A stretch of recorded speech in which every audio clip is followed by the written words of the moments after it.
Hello friends, welcome to my YouTube channel Sudhir academy पे आप सभी का स्वागत है। तो जैसा कि आप लोगों को पता है कि हम आरपीएफ एसआई 2019 का मैथ का क्वेश्चन पेपर सॉल्व कर रहे थे। प्रीवियस ईयर का ही जो 2019 में हुआ था। इससे पहले हम फर्स्ट शिफ्ट का 20 क्वेश्चन सॉल्व करा चुके हैं। टोटल 35 क्वेश्चन आते हैं, 20 हमने सॉल्व कराया है और हम आगे 15 क्वेश्चन सॉल्व कराएंगे। ठीक है, चलिए देखिए क्वेश्चन। पहला क्वेश्चन है, एक उपहार बॉक्स में 10 चूड़ियाँ हैं। पहले 4 चूड़ियों का औसत वजन 57 ग्राम और बाकी की 6 चूड़ियों का औसत वजन 58 ग्राम है। सभी चूड़ियों का औसत वजन बताइए। देखिए, क्वेश्चन का एक बेसिक तरीका है हल करने के लिए, जिसे हमें पेपर में नहीं करना है। मैं बता दे रहा हूँ, ठीक है। जो लोग नहीं जानते हैं वो जान लें। तो इसका बेसिक तरीका क्या है, तो हमें औसत ज्ञात करना है। औसत का एक सूत्र होता है, औसत बराबर क्या होता है, औसत बराबर होता है संख्याओं का योग बटे संख्या। ठीक, अब देखिए ये सूत्र होता है किसी भी संख्या का औसत निकालने के लिए। ठीक है, तो इस नियम से जब हम लगाएंगे तो कैसे लगेगा, ये पहला नियम है। कितना कौन सा नियम है, रूल नंबर फर्स्ट है।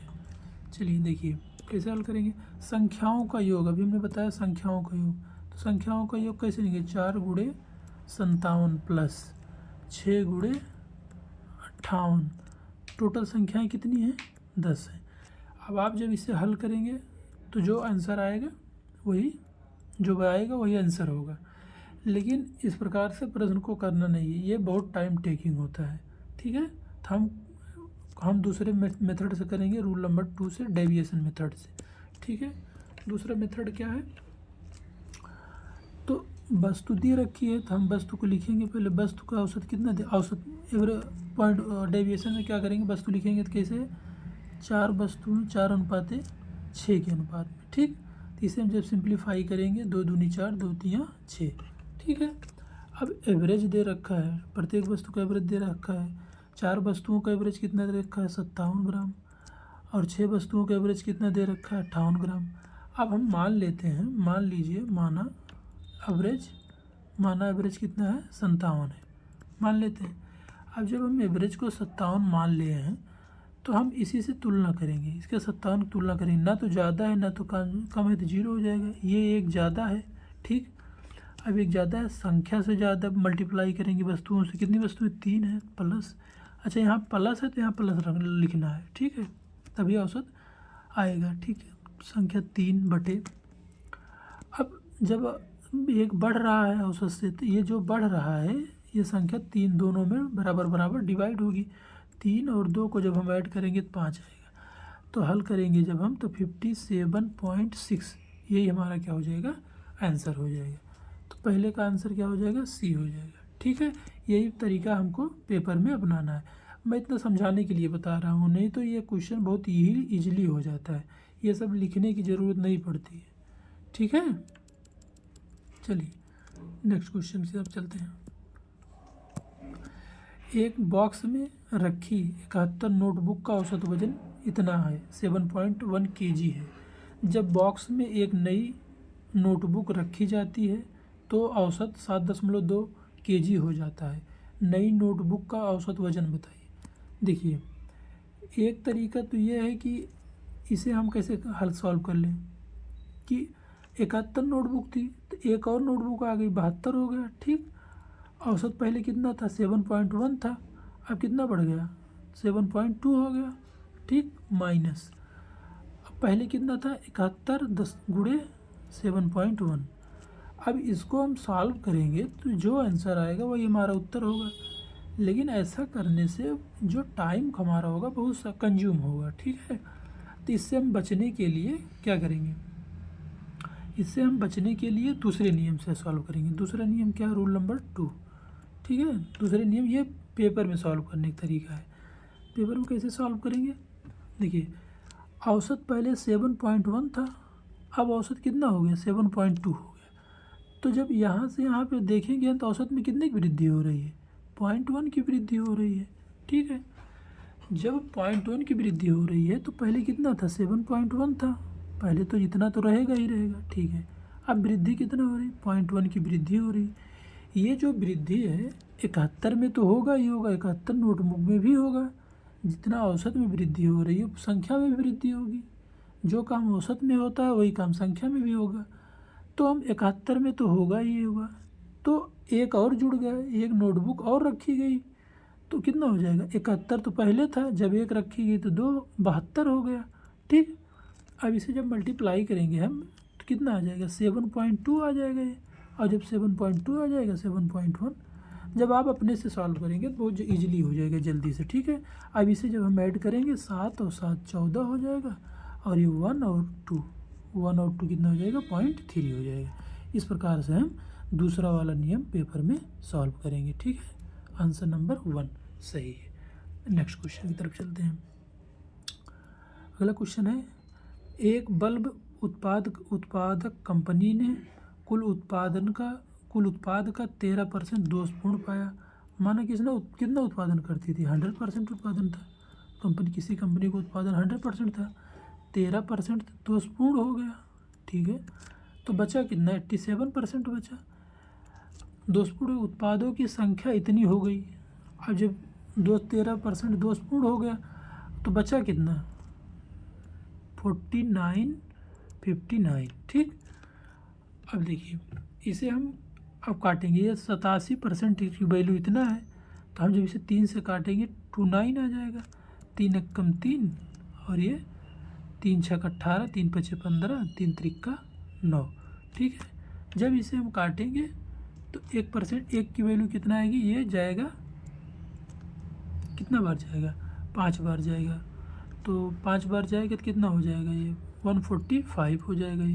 तो ये एक की वैल्यू कितना आ गई, 57 आ गया। तो हमें कितना क्या पूछा है, दोषपूर्ण उत्पादों की संख्या। तो दोषपूर्ण उत्पाद कितने हैं, 13% है।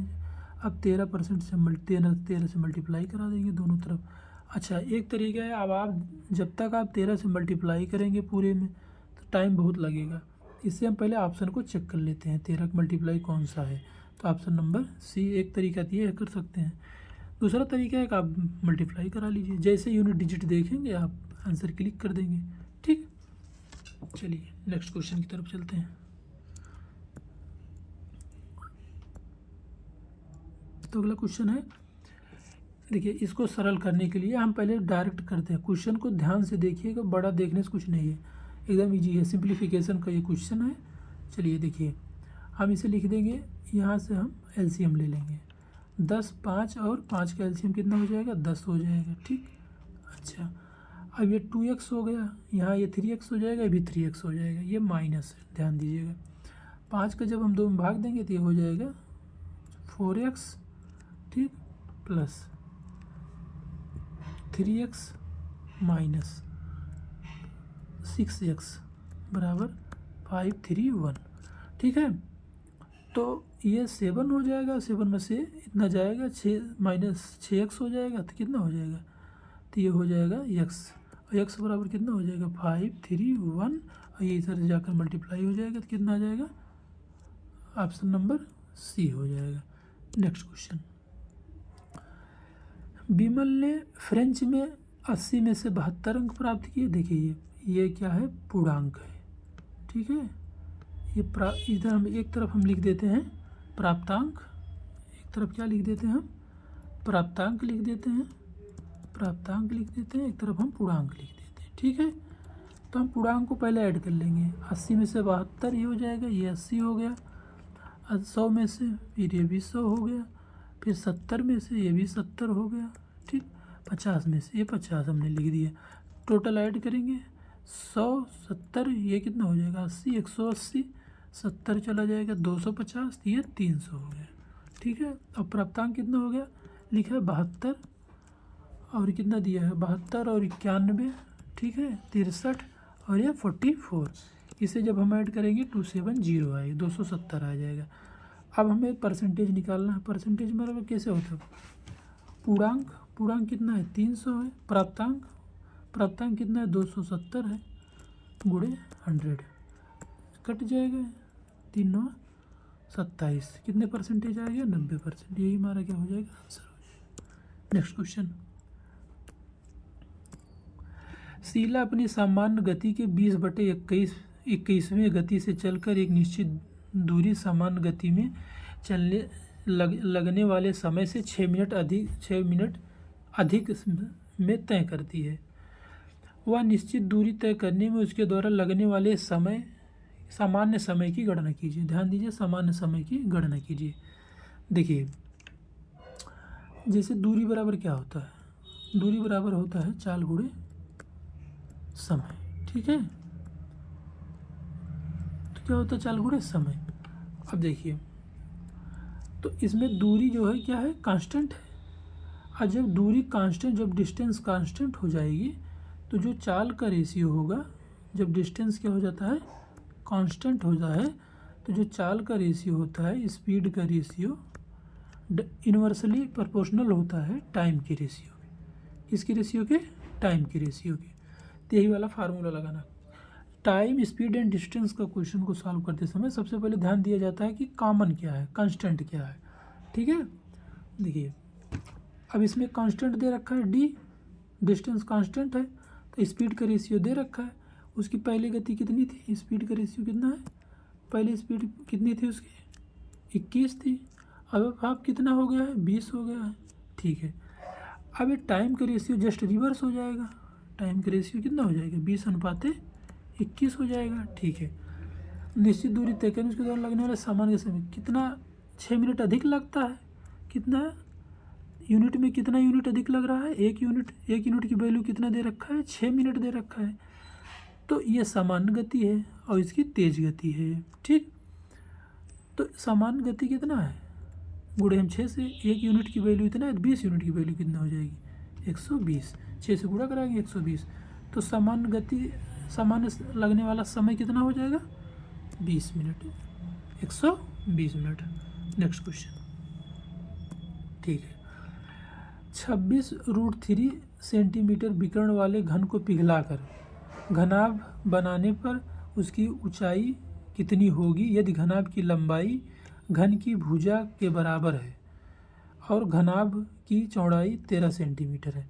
देखिए कुछ फार्मूला है, पहले मैं बता दे रहा हूँ फार्मूला को। ठीक है, तो फार्मूला क्या है? घन का विकर्ण क्या होता है? घन का विकर्ण क्या होता है? घन का विकर्ण बराबर क्या होता है? a√3। ठीक है, और देखिए घनाभ का आयतन कितना होता है? और क्या पूछा? घनाभ का आयतन। तो घनाभ का आयतन कितना होता है? घनाभ का आयतन कितना होता है? वॉल्यूम जिसे हम कहते हैं। लंबाई गुणे चौड़ाई गुणे ऊंचाई होता है। ठीक है, इसको आप कहीं लिख लीजिएगा। अब देखिए, ठीक, और ये घन का आयतन अगर हम कहेंगे, घन का जो आयतन होगा कितना होता है? भुजा क्यूब होता है।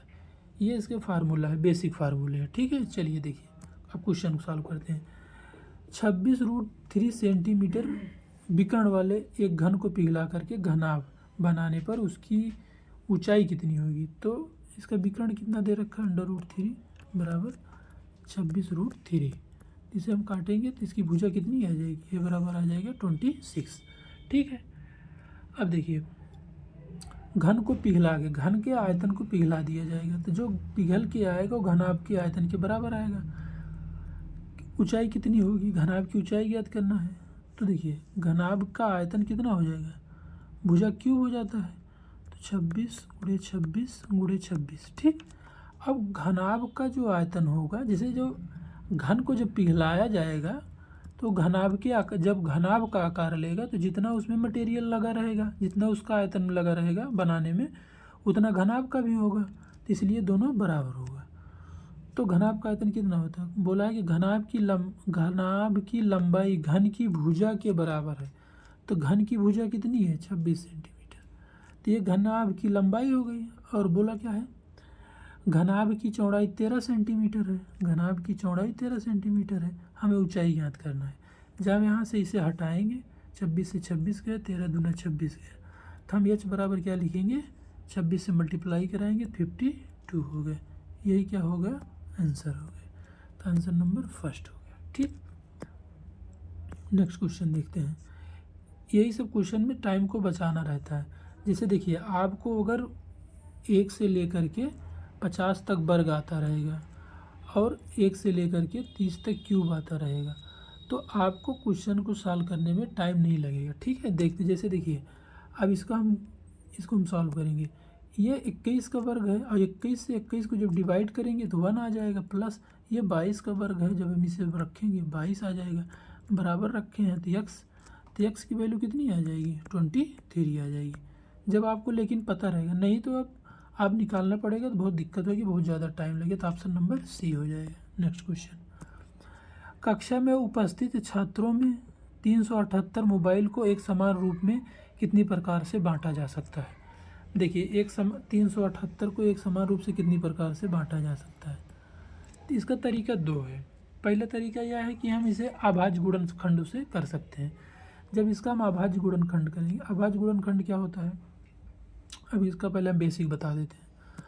अभाज्य गुणनखंड होता है जैसे किसी संख्या को ऐसे खंडों में तोड़ो जिससे उससे और छोटा गुणनखंड नहीं किया जा सकता हो।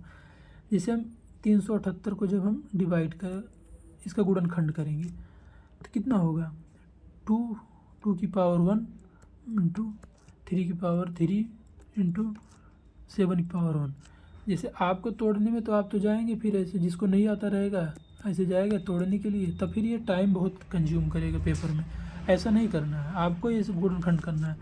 तो अब अभाज्य गुणनखंड हमें निकालना है। तो अभाज्य गुणनखंड निकालने के लिए हमें क्या करना होगा, अभाज्य गुणनखंड निकालने के लिए हमें क्या करना होगा, संख्याओं के जो पावर है, संख्याओं के ऊपर जो पावर है इसमें हम एक एक ऐड कर देंगे। ठीक है, तब मल्टीप्लाई कराएंगे, 1 में 1 पर ऐड करेंगे, ठीक, 3 में 3 प्लस 1 ऐड करेंगे, 1 प्लस 1 ऐड करेंगे।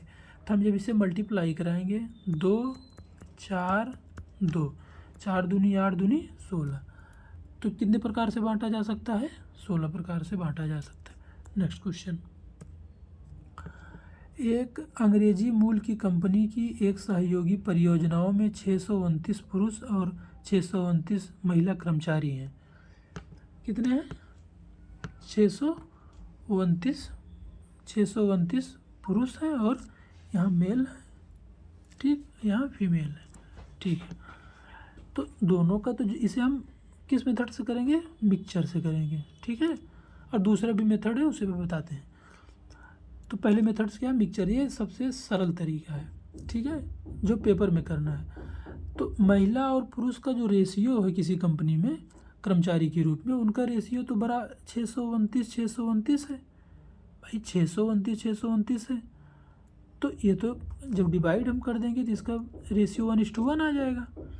ठीक, अब बोला है सभी कर्मचारियों द्वारा अटेंड किए गए कॉल्स का औसत 72 है। तो सभी कर्मचारियों के द्वारा अटेंड किया औसत कितना है, 72 है। ठीक है, एक पुरुष कर्मचारी द्वारा औसतन अटेंड किया गया कॉल कितना है, 72 है। मेल कितना अटेंड करते हैं, 72 है। 72 से माइनस जाएगा, कुछ नहीं बचेगा, 0 आएगा। ठीक, इसी प्रकार यहाँ से हम जब 0 से मल्टीप्लाई करेंगे 0 आ जाएगा, यहाँ से भी। तो ये रेशियो में 1:1 के रूप में मिला है, इसी के माध्यम से जब हम इसे 0 करेंगे तो इसी में से 72। तो महिला कर्मचारियों द्वारा प्रतिदिन अटेंड किए कॉल की संख्या कितनी है, औसत संख्या कितनी है, 72 है। ठीक है, नेक्स्ट क्वेश्चन, स्टेशन मास्टर निर्णय करता है कि आयताकार डिजिटल बोर्ड की लंबाई 4% बढ़ा दी जाए। स्टेशन मास्टर निर्णय करता है कि आयताकार डिजिटल बोर्ड की लंबाई 4% बढ़ा दी जाए और चौड़ाई को 6% घटा दी जाए। तो क्षेत्रफल में हुए कुल परिवर्तन का पता करें। देखिए, आयत का क्षेत्रफल तो सबको पता होगा। ठीक है, अब आप एसआई पेपर देने जा रहे हैं तो आयत का क्षेत्रफल पता ही होगा, लंबाई गुणे चौड़ाई होता है। ठीक है, अब देखिए लंबाई को हम 4 बढ़ा देंगे,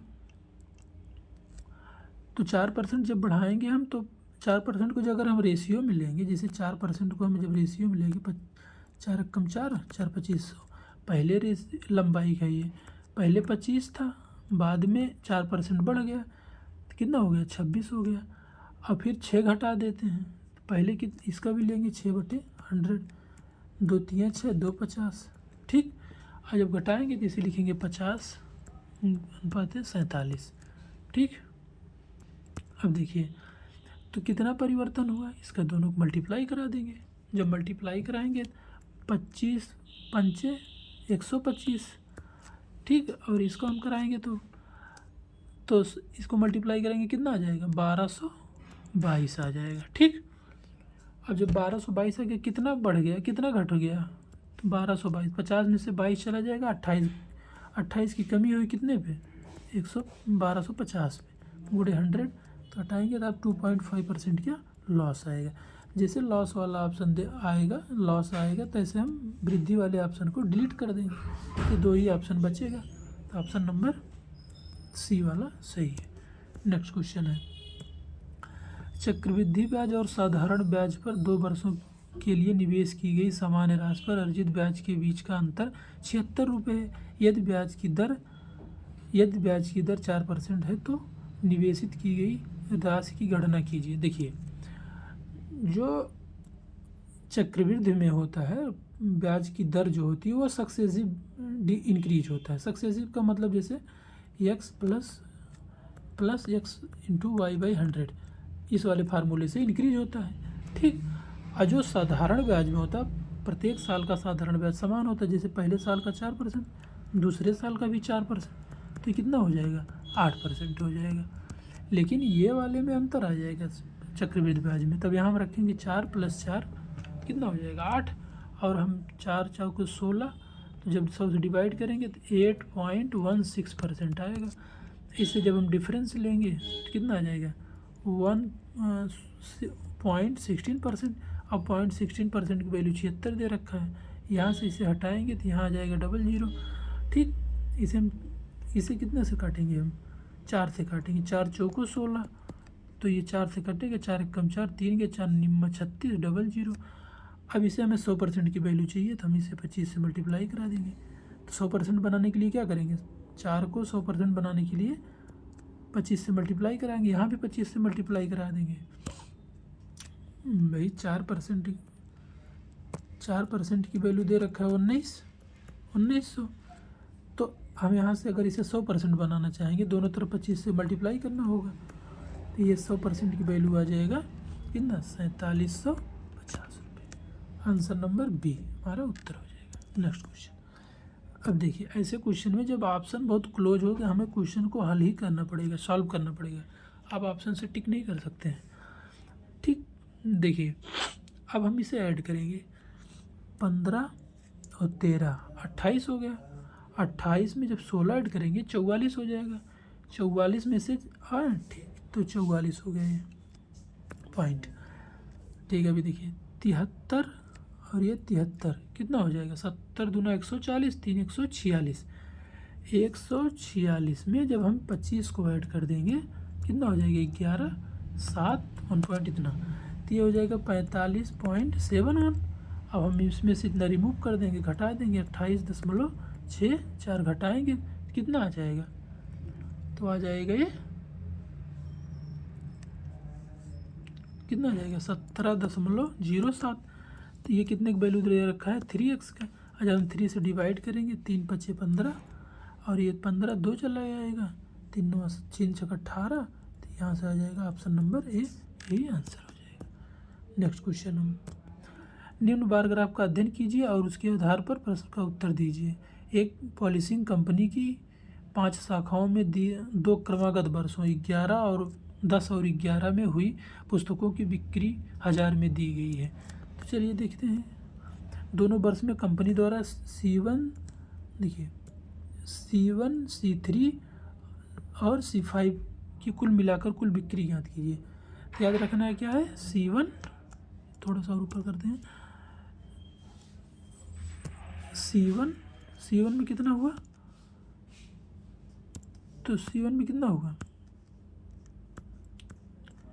तो ऐड करेंगे कितना हो जाएगा, C1 की वैल्यू कितना आएगी, आप लोग C1 में ऐड करेंगे। C1 और C2 का औसत पूछा है, तो C1 का कितना हो जाएगा, C1 में आ जाएगा 120 हो जाएगा। ये C1 में देखेंगे, दोनों कंपनी को बोला है, ठीक। और C3 में कितना आ जाएगा, 140। C3 में कितना आ जाएगा, 140 आ जाएगा। और C5 में कितना आ जाएगा, 169 आ जाएगा। औसत निकालना है, ठीक, ऐड करना है, सिर्फ ऐड करके निकाल देना 429, यही हमारा आंसर हो जाएगा। नेक्स्ट क्वेश्चन, हामिद, क्लीमेंट और गणेश के वेतन का अनुपात इतना है, यदि गणेश को हामिद से इतना रुपये ज़्यादा मिले, उनके वेतन का अनुपात कितना है, तो उनके पेमेंट का अनुपात कितना है, 3:5:7 है। ठीक है, क्यों ना, ये हामिद हो गए, ये क्लीमेंट हो गए और ये गणेश हो गए। गणेश और हमीद के वेतन में अंतर कितना है, 4 का अंतर है, ये 4 यूनिट में अंतर है। तो दे कितना रखा है, 4 यूनिट का मान 892 दे रखा है। हम डिवाइड करेंगे, 4 दूनी 8, 4 दूनी 8, 4 तियाँ 12। ठीक, तो 1 यूनिट की वैल्यू कितना आ गई, 223 आ गई। क्लीमेंट का पूछा है, क्लीमेंट कितना है, 5 है। जब इसे हम 5 से मल्टीप्लाई करेंगे कितना हो जाएगा, 200 को पहले मल्टीप्लाई कर लेंगे तो 1000 हो जाएगा, और जब 23 में 5 से मल्टीप्लाई 115 हो जाएगा, अपन 1115 हो जाएगा। तो ये लास्ट क्वेश्चन था। मिलते हैं तब अगली वीडियो में, तब तक के लिए थैंक्स, धन्यवाद आप सभी को। Thanks for watching.